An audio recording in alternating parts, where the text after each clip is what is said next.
नमस्कार। मैं दूसरा लेक्चर आपके सामने लेकर आ रहा हूँ YouTube चैनल पर। पहला लेक्चर मेरा डल चुका है YouTube पे, आप उसे ज़रूर देखें दूसरा लेक्चर देखने से पहले।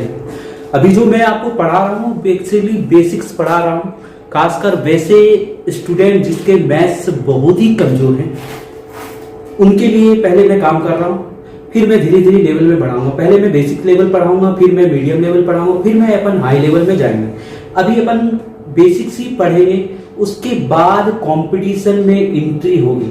जो भी बच्चे कंपटीशन की तैयारी कर रहे हैं, शुरुआत में है ना, जिनके भी मैथ्स कमजोर है वो इस वीडियो को पहले जरूर देखें, उसके बाद ही कंपटीशन की तैयारी चालू हो, है ना। तो अगर हम बात करें, मैंने 5 पॉइंट्स आपको पहले लेक्चर में बताया था, है ना। मैंने आपको बताया कि कोई भी चीज अगर अपन पढ़ते हैं तो हमारे माइंड में 4 चीज आना जरूरी है, बहुत ही इंपॉर्टेंट चीज है ये, है ना। What, why, how and where, है ना।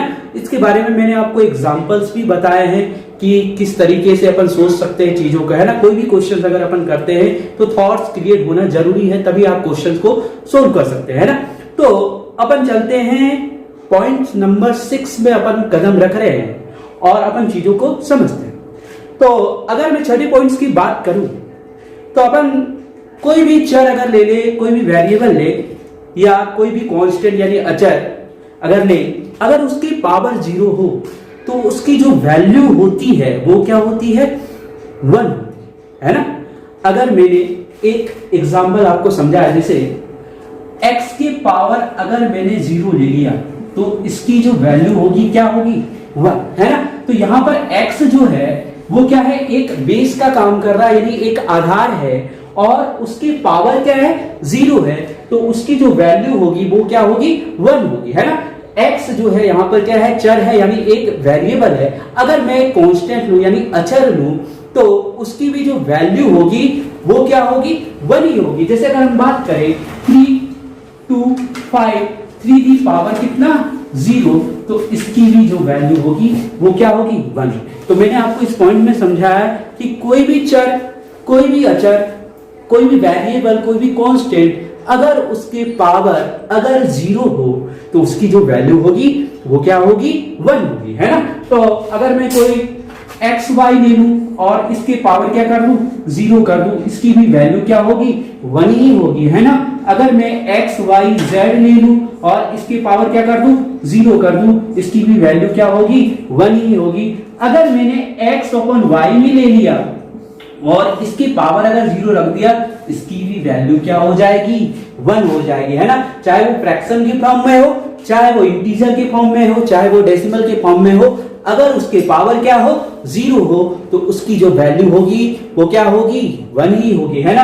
अगर मैंने 3/2 ले लिया, है ना, और इसकी पावर क्या रख दिया, मैंने 0 रख दिया, तो इसकी भी वैल्यू क्या हो जाएगी, 1 हो जाएगी। यानी 6 पॉइंट्स में हमने समझा कि अगर किसी भी चर या अचर के पावर यानी घात अगर 0 हो तो उसकी जो वैल्यू होगी वो क्या होगी, 1 होगी, है ना। यहां तक आपको बहुत अच्छे तरीके से समझ में आ गया होगा, है ना, ठीक है। यानी अगर हम बात करें नेक्स्ट पॉइंट में, अब अपन समझते हैं ना, 6 पॉइंट आपने समझा कि किसी के पावर अगर 0 हो उसकी वैल्यू क्या होगी, 1 होगी। लेकिन एक चीज यहां पर इंपॉर्टेंट ये है कि कभी भी अगर आपसे पूछ लिया जाए कि 0 दी पावर 0 क्या होता है ना, तो इसकी वैल्यू कभी भी 1 नहीं होगी, है ना। इसको मैं आपको समझाऊंगा जब अपन कंपटीशन के चैप्टर नंबर सिस्टम पढ़ेंगे, तो पूरा डिटेल में अपन पढ़ेंगे चीजों को कि इसके वैल्यू 1 क्यों नहीं होता है, क्या रीजन है कि ये क्या होगी, इसके आंसर्स क्या होंगे, है ना। अभी आप जान लीजिए कि 0 दी पावर 0 जो होती है वो 1 नहीं होता है, उसका जो आंसर होगा वो क्या होगा, मीनिंगलेस होगा, है ना। तो आप लोग नोट्स अगर बना रहे होंगे तो नोट्स में जरूर लिख लें कि नोट में पॉइंट अगर 0 दी पावर 0 हो तो इसकी जो वैल्यू होगी वो क्या होगी, मीनिंगलेस होगी। आखिर ये क्यों होता है पूरा अपन डिटेल्स में देखेंगे, नंबर सिस्टम जब अपन चैप्टर्स पढ़ेंगे तब इन चीजों का अपन समझेंगे। 7वें पॉइंट में अपन आ गए।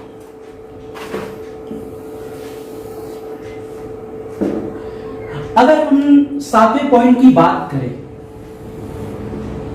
बहुत सारे स्टूडेंट को लगेगा कि ये बहुत सी छोटी चीज है पर ये बहुत ही इंपॉर्टेंट है। मैं आपको जब अलजेब्रा पढ़ाऊंगा मैं इसका यूज आपको मैं बताऊंगा, है ना, ये कितना इंपॉर्टेंट है, ये चीज आपको आना चाहिए।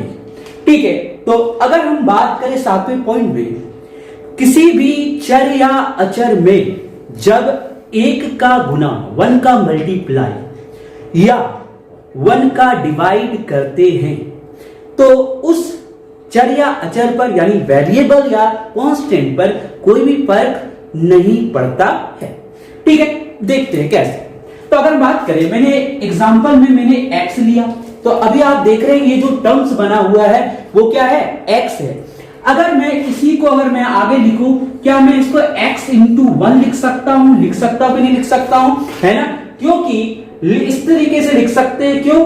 क्योंकि x इंटू 1 की जो वैल्यू होगी वो क्या होगी, x ही होगी, यानी 1 का मल्टीप्लिकेशन कर दीजिए तो उस टर्म से कोई भी फर्क नहीं पड़ेगा। अगर मैंने x को 1 से डिवाइड कर दिया तो इस वाले टर्म्स पे भी कोई फर्क नहीं पड़ेगा। मेरे बोलने का मतलब x जो है x इंटू 1 के बराबर होगा या x अपॉन 1 के बराबर होगा। यानी यहां से सबसे इंपॉर्टेंट चीज ये आया कि अगर कोई टर्म्स लिखे तो आपको ये समझ में आना चाहिए कि उसमें 1 का मल्टीप्लिकेशन भी है या उसमें 1 का डिवाइड भी है ना। ये चीज छिपा हुआ रहता है, ये आपको पता नहीं रहता है ना। आगे अपन देखेंगे कैसे। जैसे मान लीजिए सपोज एग्जांपल, अगर आपसे क्वेश्चन पूछ दिया जाए कि भाई x का जो गुणांक है, जो कॉफिशिएंट है, क्या है, तो आप सोचने लगेंगे कि यहां पर कोई भी टर्म्स तो मल्टीपल में है ही नहीं। आपको मैंने 5वें पॉइंट में सिखाया था कि किसी भी चर या अचर में जब 1 का मल्टीप्लिकेशन करते हैं तो या किसी कांस्टेंट का मल्टीप्लिकेशन करते हैं या किसी वेरिएबल का भी मल्टीप्लिकेशन करते हैं तो वो उसका क्या कहलाता है, गुणांक कहलाता है। लेकिन क्वेश्चन में वेरिएबल टर्म में आपको बता दिया जाएगा कि ये इसका क्या है, गुणांक है ना, कांस्टेंट है, सॉरी वेरिएबल है ना। ठीक है, तो अगर हम बात करें, जैसे आपने क्वाड्रेटिक इक्वेशन पढ़ा है, क्वाड्रेटिक इक्वेशन क्या होता है, द्विघात समीकरण, है ना। ax square plus bx plus c equal to 0 but a not equal to 0, है ना। वहां पर बोला जाता है जो c है वो क्या है, कांस्टेंट है, यानी उसकी वैल्यू कभी चेंज नहीं हो सकती। x की वैल्यू चेंज हो सकती है वहां पर, है ना। ठीक है, लेकिन जो c है, c की वैल्यू चेंज नहीं हो सकती। एक कांस्टेंट के टर्म्स में देखा जाता है उसको, है ना। अपन को जो निकालना रहेगा वो क्या निकालना रहेगा, उसमें x निकालते हैं बेसिकली अपन। वहां पर अपन चीजों को बाद में समझेंगे, ये जब अपन चैप्टर्स पढ़ेंगे तो बहुत डिटेल्स में अपन चीजों को पढ़ेंगे। तो यहां पर मैंने आपको बताया कि कोई भी वेरिएबल है या x या y या z, अगर मैंने 1 का मल्टीप्लिकेशन कर दिया या मैंने 1 का डिवाइड कर दिया, उस टर्म पर कोई फर्क नहीं पड़ेगा। तो क्वेश्चन हमसे मैंने क्या पूछा कि x का जो है गुणांक यानी कोएफिशिएंट क्या है, तो अभी आपने समझा कि भैया 1 का मल्टीप्लिकेशन कर दे या 1 का डिवाइड कर दे, इस टर्म्स में कोई फर्क नहीं पड़ना है ना। तो आपको पहले से ही पता होना चाहिए, कुछ नहीं होने का मतलब क्या होता है, 1 होता है, यानी यहाँ पे 1 छिपा हुआ है, यानी 1 जो है यहाँ पर क्या है, इसका गुणांक है ना। कभी ये मत बोलना कि भाई 0 है ना। 0 अगर बोलते हैं तो वो क्या हो जाएगा, गलत, क्योंकि पहला पॉइंट ही आपने पढ़ा है कि 0 में किसी चीज का मल्टीप्लिकेशन करते हैं तो उसकी वैल्यू क्या हो जाती है, 0 हो जाती है ना। तो यहाँ पर x का जो गुणांक है वो क्या है, 1 है ना।